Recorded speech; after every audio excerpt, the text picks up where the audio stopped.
Good morning बच्चों। चलिए, तो अप्लाइड मैकेनिक्स का लॉ ऑफ फोर्सेस यानी बलों के नियम का ये जो चैप्टर है उसको स्टडी करते हैं। तो मैं भानु प्रताप सिंह आपको आज यूनिट सेकेंड जो हमने छोड़ा हुआ था अप्लाइड मैकेनिक्स में उसको शुरू करते हैं।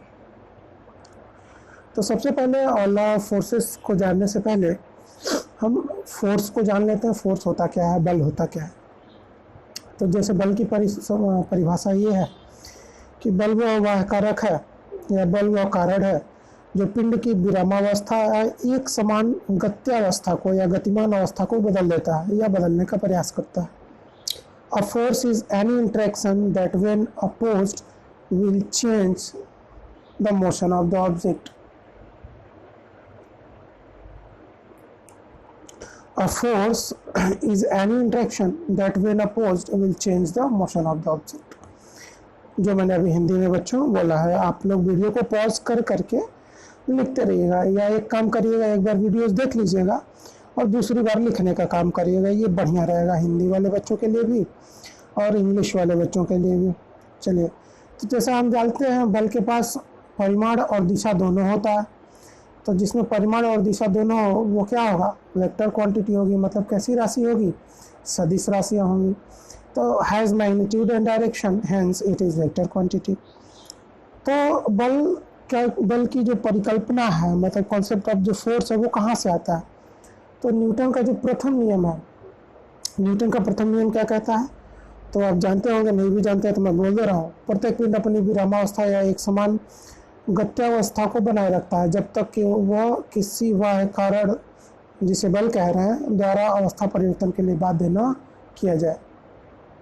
The body will remains in equilibrium until and unless the external force is not applied on the body। ये न्यूटन का प्रथम नियम है। तो Newton first law give the concept of force. तो न्यूटन का जो प्रथम नियम है वो बल की परिकल्पना का बोध कराता है। अब बच्चों इसमें एक चीज़ आता है कि यूनिट्स क्या हो सकते हैं फोर्स के। तो जैसा कि फोर्स की यूनिट बात तो ऐसा ही यूनिट में केवल करता है, लेकिन हम बच्चों कई सारी यूनिट लेके चलेंगे। जैसे देखिए, यूनिट्स में अगर हम देखें, इकाइयाँ देखें, तो पहला FPS है, मतलब फुट पाउंड सेकेंड है। तो फुट पाउंड सेकेंड में foot pound second, foot distance का हो जाएगा, पाउंड मास का हो जाएगा, सेकेंड टाइम का हो जाएगा। तो फोर्स की जो यूनिट है वो क्या हो जाएगी जो हमारा पाउंड है यहाँ पे, ये फोर्स की यूनिट है, वेट की यूनिट है। तो फोर्स की जो यूनिट क्या हो जाएगी, पाउंड हो जाएगी। अच्छा, अब जैसे हम पहले इसमें समझ लेते हैं फिर बताता हूँ। तो पाउंड इंटू फुट पर सेकेंड स्क्वायर, मतलब पाउंड इंटू फुट पर second square, pound into foot पर सेकेंड स्क्वायर हमारा पाउंडल कहलाता है। तो एक पाउंडल पाउंड फुट पर सेंटीमीटर स्क्वायर के बराबर होता है बच्चों। चलिए आगे देखते हैं। तो आगे में हमारा CGS सिस्टम है। CGS मतलब सेंटीमीटर ग्राम और सेकेंड, डिस्टेंस का, मास यानी वेट का और टाइम का। तो फोर्स का यूनिट क्या हो जाएगा, इसमें ग्राम होगा। अच्छा, ग्राम सेंटीमीटर पर सेकेंड स्क्वायर, मतलब ग्राम सेंटीमीटर पर सेकेंड स्क्वायर क्या होता है, डाइन होता है। इसी को हम डाइन कहते हैं बच्चों, ग्राम सेंटीमीटर प्रति सेकंड स्क्वायर को। MKS system, metre kilogram system में देख लेते हैं। ये डिस्टेंस है, ये मास है, ये टाइम है। तो जो फोर्स या जो मास है उसकी यूनिट क्या होगी, किलोग्राम। बच्चों मास में इसलिए मास और वेट में क्या फ़र्क है, मास और वेट में ये फ़र्क है, weight is equal to mass into acceleration due to gravity. तो मास अगर हम लिखते हैं तो किलोग्राम में लिख देते हैं, और जब वेट लिखेंगे तब क्या लिखेंगे बच्चों, जी की यूनिट क्या हो जाएगी, मीटर पर सेकेंड स्क्वायर। तो मास मतलब किलोग्राम और मीटर पर सेकेंड स्क्वायर, और किलोग्राम मीटर पर सेकेंड स्क्वायर बच्चों न्यूटन होता है। अभी बता दूंगा। तो वेट की यूनिट न्यूटन हो जाती है और मास की किलोग्राम हो जाती है MKS सिस्टम में। CGS में ग्राम होगा। अच्छा बच्चों, तो ऐसा यूनिट क्या होगा फोर्स का, अभी हमने बताया ये न्यूटन है। तो एक चीज़ और, फोर्स का किलोग्राम में होता है, बल का मात्रक MKS में किलोग्राम है, लेकिन न्यूटन क्या होता है। तो तो 1 किलोग्राम मीटर प्रति सेकंड स्क्वायर को न्यूटन कह रहा है। देख लीजिए 1 किलोग्राम मीटर प्रति सेकंड स्क्वायर को हम न्यूटन कह रहे हैं। W बराबर mg, यानी W अब किस में हो जाएगा, अब W ये न्यूटन में हो जाएगा बच्चों। ऐसा ही यूनिट में यानी फोर्स की यूनिट क्या हो जाएगी, न्यूटन हो जाएगी। तो बल को जो प्रदर्शित करते हैं वो हम स्मॉल कैपिटल एफ से प्रदर्शित करते हैं। यूनिट क्या हो जाएगी, कैपिटल एन यानी न्यूटन। तो जैसा कि नोट का एक पॉइंट मैं लिखवा देता हूँ यहाँ पर, कुछ यूनिट कन्वर्जन है छोटे छोटे, हाँ छोटे छोटे, जस्ट अ मोमेंट।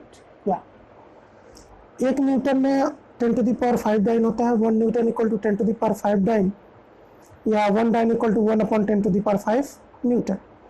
और 1 न्यूटन 1 किलोग्राम मीटर पर सेकंड स्क्वायर को कहते हैं, या 1 न्यूटन में 1 किलोग्राम मीटर पर सेकंड स्क्वायर होता है।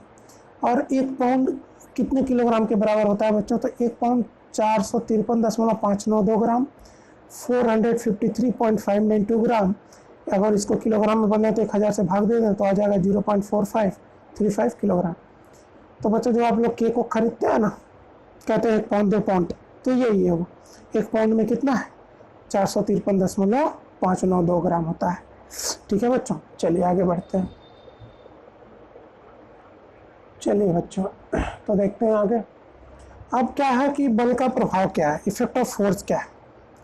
तो बच्चों बल पे एक्सटर्नल और इंटरनल दोनों प्रभाव पड़ते हैं, मतलब बाह्य प्रभाव और आंतरिक प्रभाव दोनों पड़ते हैं। देखते हैं क्या। तो जब बल का बाह्य प्रभाव देखते हैं, तो जैसा कि आप जानते हैं जब पिंड पर बल लगाया जाता है तो बल पिंड को धकेलने अथवा खींचने का प्रयास करता है। अर्थात जो बल है वो पिंड में एक लीनियर मोशन यानी रेखीय गति उत्पन्न करता है या करने का प्रयास करता है। तो ट्राई टू पुल और पुश ए बॉडी, क्यों, क्योंकि जब उस पर बल लगेगा तो या तो वो ढकेलने का प्रयास करेगा या खींचने का प्रयास करेगा। तो पिंड को धकेलने अथवा खींचने का प्रयत्न करता है। इस धकेलने और खींचने की वजह से रेखीय गति पिंड में उत्पन्न हो जाती है। Try to generate linear motion in a body. अच्छा बच्चों, अब क्या कह रहा है कि जब जैसे क्या होता है, बल पिंड को किसी बिंदु या अक्ष के परितः घुमाने का भी प्रयत्न करता है, जैसा आप जान रहे हैं, जिसे हम घूर्णन गति कहते हैं, घूर्णन गति उत्पन्न करता है। और बल के इस प्रयास को हम मोमेंट ऑफ फोर्स यानी आघूर्ण कहते हैं। Means try to rotate a body about an axis. Means जैसे कि मान लीजिए अगर मैं बात करूं, एक मान लीजिए एक बॉडी है और मान लेते हैं हम यहाँ पे कोई फोर्स लगा रहे हैं एफ का।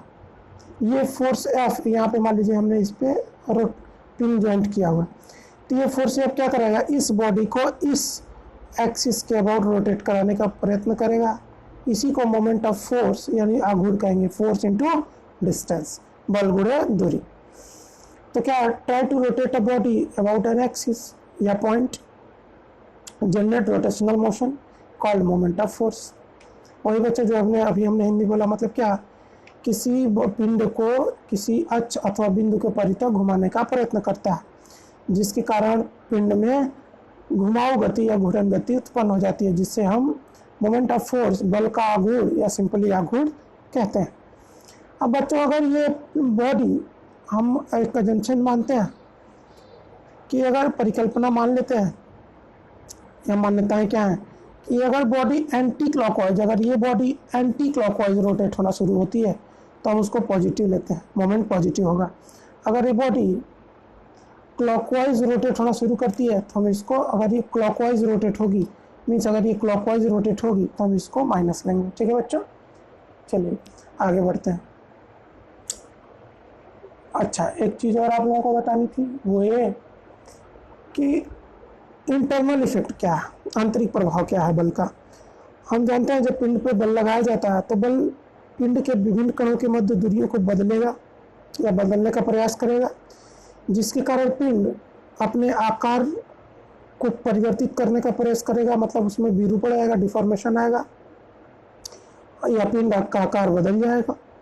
तो यह बल पिंड का आंतरिक प्रभाव है, मतलब this force is the internal effect of the force. तो इंटरनल इफेक्ट क्या है, try to deform the body, वस्तु को विरूपित करने का, पिंड को विरूपित करने का प्रयत्न करता है। ये हमारा क्या है, बल का आंतरिक प्रभाव। तो जैसे बल के कैरेक्टरिस्टिक्स देख लेते हैं। तो बल के कई सारे कैरेक्टरिस्टिक्स हैं बच्चों, गुण है। तो गुण में जैसे क्या कह सकता हूँ, मैग्नीट्यूड। तो कैन मतलब क्या, परिमाण। Can be represented by newton, dyne, gram, weight, kilogram weight. अभी हमने पीछे बताया यूनिट में कि परिमाण को कैसे प्रदर्शित करते हैं। एसआई हो तो न्यूटन, सीजीएस हो तो डाइन, सीजीएस में ग्राम वेट भी करते हैं और एमकेएस में किलोग्राम वेट भी करते हैं बच्चों। तो ये हमारे मैग्नीट्यूड है, परिमाण है, जो बल के गुण की बात कर रहा है। अच्छा बच्चों, अगर आप डायरेक्शन की बात अगर हम कर लें तो डायरेक्शन क्या होगा, तो दिशा क्या होती है। तो दिशा वह होती है बल की in which the force is acting, जिस दिशा में बल कार्यरत होता है। जैसे ऊपर की तरफ, नीचे की तरफ, बाएं दाएं या किसी भी पॉइंट पर। In which the force is acting upward, downward, left, right और in any angle. Point of application हो क्या होता है, मतलब पॉइंट ऑफ एप्लीकेशन की हिंदी क्या हो जाएगी बच्चों। इसकी हिंदी होगी बल का अनुप्रयोग बिंदु। मतलब क्या है, जब बिंदु पर बल क्रिया करता है उस बिंदु को बल का अनुप्रयोग बिंदु कहते हैं। मतलब the point at which the force is acting, that point is called as point of application. तो अभी मैं समझाऊंगा आपको डायग्राम में। चलिए, तो line of action of force क्या है, बल की क्रिया रेखा। बल की क्रिया रेखा द्वारा बल की दिशा, अभिदिशा तथा अनुप्रयोग बिंदु निर्मित होते हैं। मतलब direction of force, sense and point of application is represented through line of action of force. ठीक है बच्चों। तो चलिए एक चीज जैसे एग्जांपल में देख लेते हैं हम। मान लीजिए, जस्ट अ मोमेंट, क्या मान लीजिए, एक सेकेंड, ये आपका पॉइंट ऑफ एप्लीकेशन है ओ, जहाँ पे बल लग रहा है। तो पॉइंट ऑफ एप्लीकेशन क्या है, the point at which the force is acting. इस बिंदु पर बल लग रहा है, ठीक है, तो ये पॉइंट ऑफ एप्लीकेशन हो जाएगा। किस दिशा में बल लग रहा है, तो ये इस दिशा में लग रहा है, मतलब सेंस ये है। तो डायरेक्शन किधर है हमारा, डायरेक्शन इस दिशा में है, तो ये हमारा डायरेक्शन होगा और सेंस भी कहना है इसको। अच्छा बच्चों, और मैग्नीट्यूड क्या होगा, तो मैग्नीट्यूड कितना होगा, जितना इस बल रेखा की लंबाई होगी, तब जितना ओबी की लेंथ होगी, लेंथ ऑफ ओबी होगा, वही इसका परिमाण होगा। दिशा क्या होगी, ये होगा। और point of application, point of application मतलब बल का अनुप्रयोग बिंदु क्या होगा, ये वो होगा। ठीक है बच्चों, तो ये सारे बल के गुण हैं, कैरेक्टरिस्टिक्स ऑफ फोर्स हैं।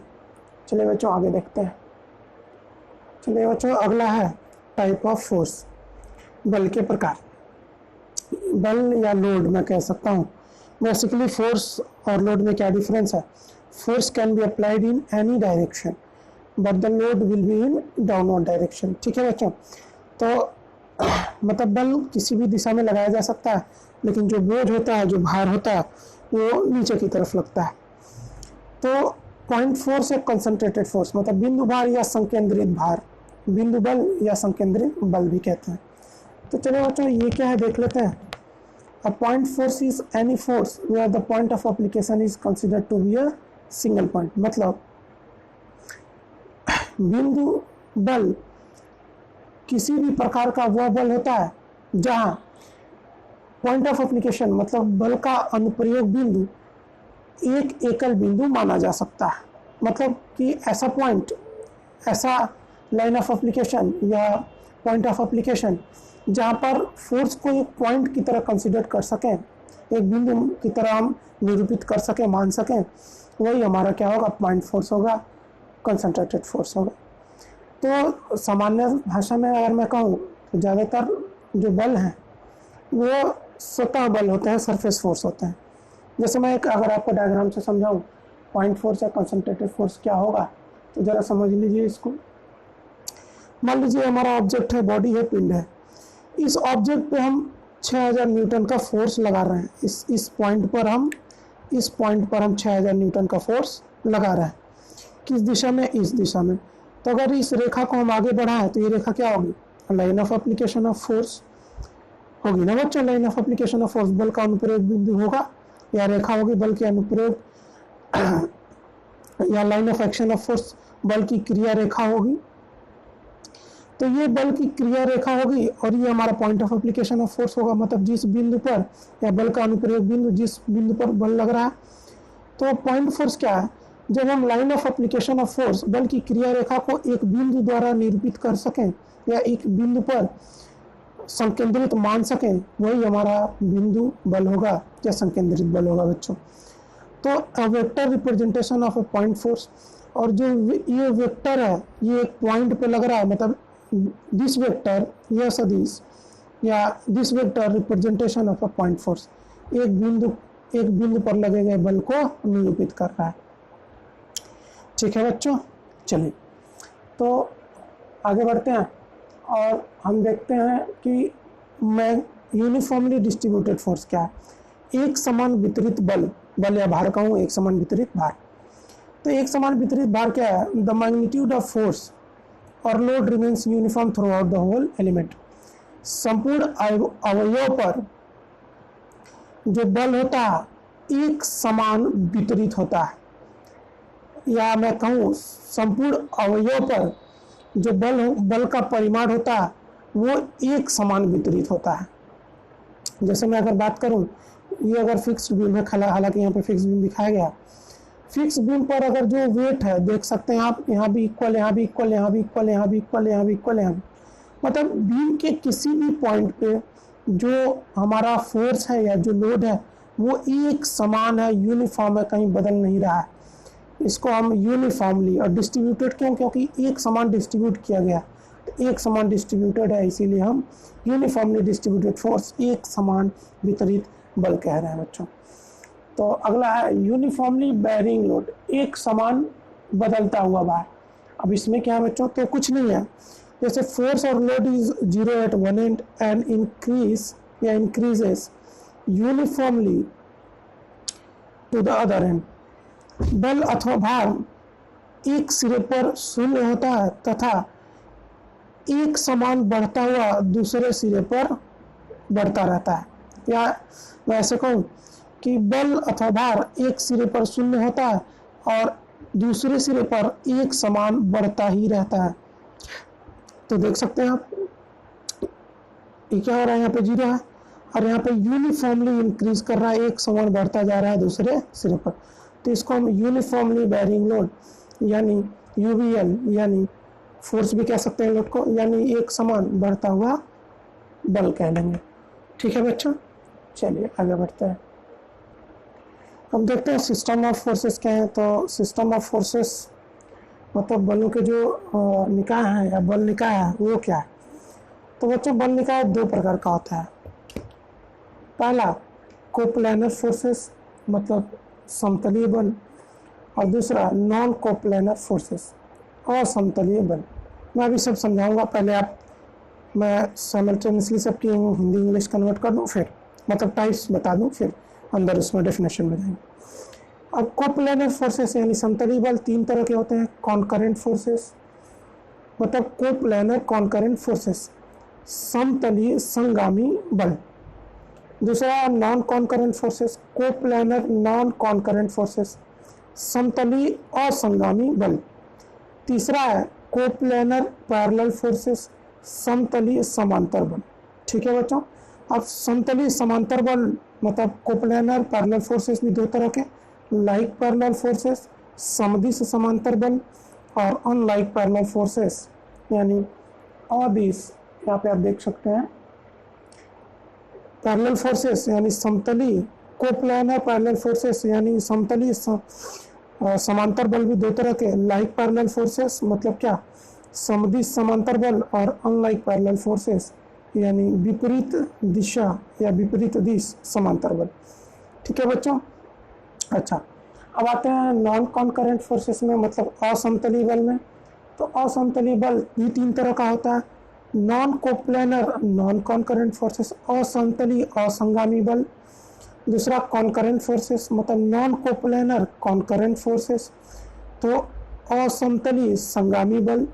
और तीसरा नॉन कोप्लानर पैरेलल फोर्सेस असमतलीय समांतर बल। तो एक एक देखते हैं बच्चों, और इसमें एग्जाम में आपका ये है कि पक्का पूछता है, तो ये तैयार जरूर कर लीजिएगा, ये जो चार्ट में पढ़ा रहा हूँ। ठीक है बच्चों, इसमें से कुछ ना कुछ पूछेगा आपका। कोप्लानर फोर्सेस क्या है, समतली बल क्या है?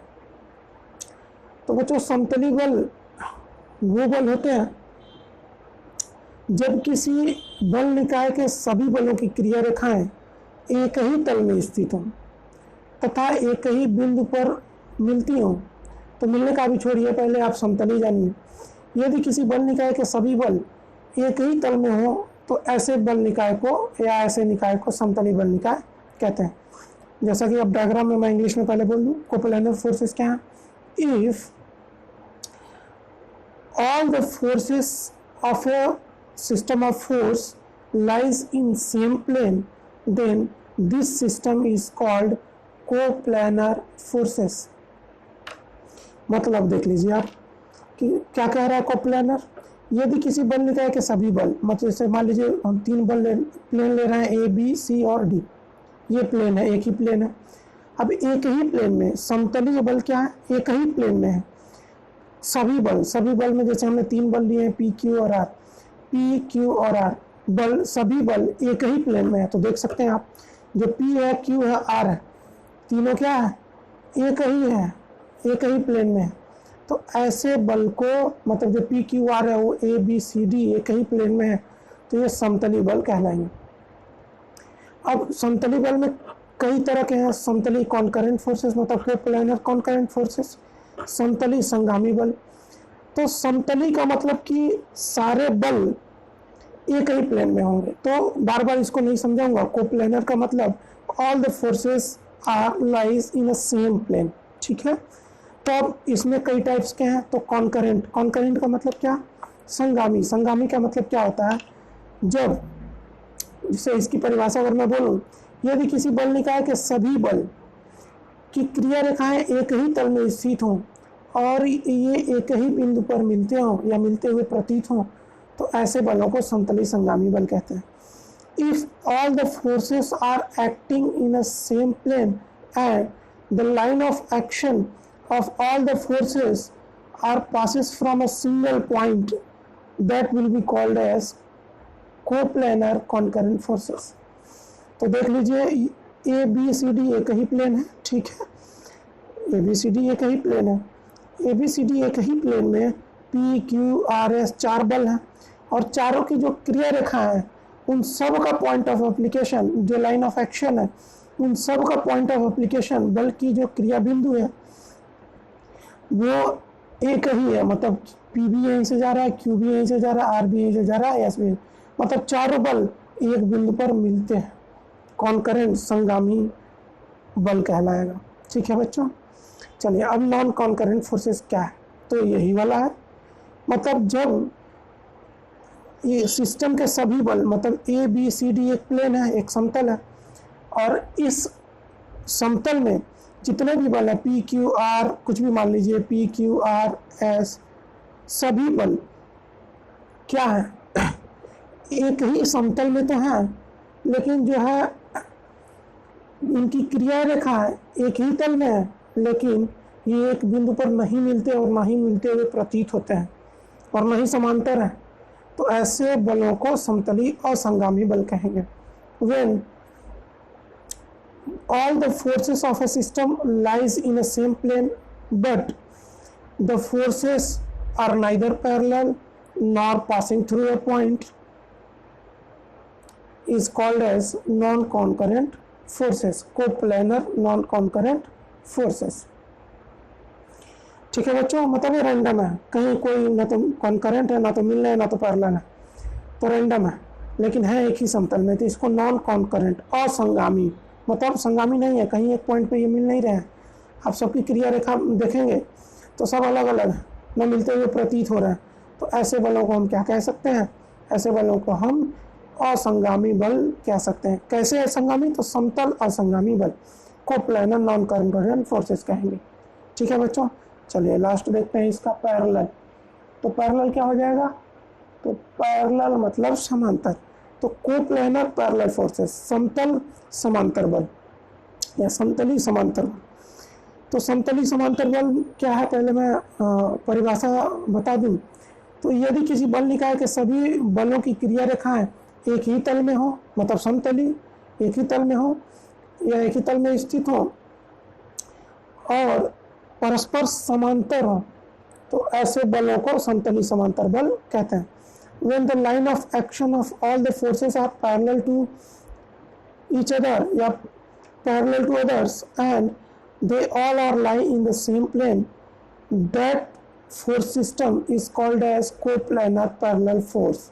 ठीक है बच्चों, तो अब ये तो कोप्लानर पैरेलल फोर्स हो गया। अब इसमें कोप्लानर पैरेलल फोर्स में समतली या समांतर बल में दो हैं, लाइक पैरेलल फोर्स मतलब समदिश और अनलाइक अदिश। समदिश में क्या होगा बच्चों कि जो बल होंगे वो एक बलों की जो दिशा होगी एक ही होगी, और इसमें क्या है अनलाइक में मतलब एक दिशा नहीं है, अलग अलग दिशा में है समांतर सारे लेकिन दिशा अलग अलग है।